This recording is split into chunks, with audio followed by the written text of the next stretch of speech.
On peut produire de l'alimentation pour la population complète avec une activité responsable et respectueuse de l'environnement.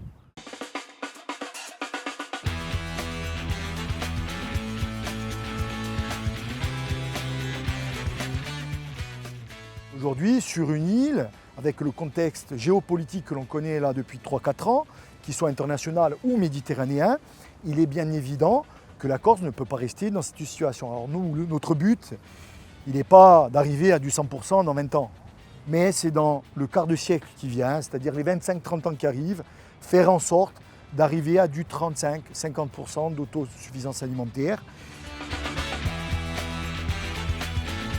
Sur l'exploitation, on est producteur de viande. Ce sont des vaches à viande. On avoisine les 600 hectares. On a aujourd'hui 340 bêtes mères en élevage traditionnel, extérieur, avec vraiment un élevage naturel. Oui, celle-là, c'est une belle petite vache, regardez. J'ai essayé d'être en autonomie complète de la fabrication de l'engrais, du compost, à la barquette de viande que l'on produit. C'est-à-dire qu'entre les deux, on produit tout, on gère tout. Ce système que j'ai monté est tout à fait viable. Vous savez, les agriculteurs, ils aiment leur terre. Hein. Ce n'est pas simplement des gens qui sont là pour exploiter. Ils aiment leur terre, mais il faut que ça soit rentable.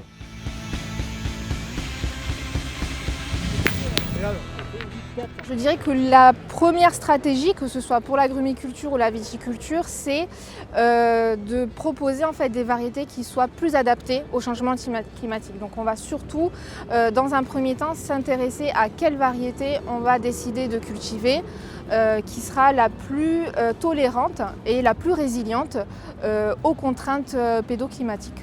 Il faut essayer de proposer en fait des stratégies, des alternatives qui vont répondre à cette augmentation de la température. Donc on ne peut pas rester effectivement avec les pratiques actuelles, hein. Il faut tendre vers de nouvelles stratégies pour pouvoir pallier en fait les impacts, donc notamment sur le rendement et surtout la qualité des produits. Je suis vigneron en agriculture biodynamique. La biodynamie, c'est être à l'écoute du terroir, de s'adapter au mieux aux cultures et à l'environnement. Il faut savoir saisir dans ce contexte et cette situation des actions innovantes et accompagnées par une expertise et un conseil scientifique de qualité, économe en moyens humains et matériels. Depuis l'Antiquité, on sait gérer la ruralité, on sait nourrir les gens. La seule chose, c'est qu'aujourd'hui, on a une technologie de pointe qui nous permet, en tout cas qui devrait nous permettre, de rendre cette activité beaucoup moins dure physiquement.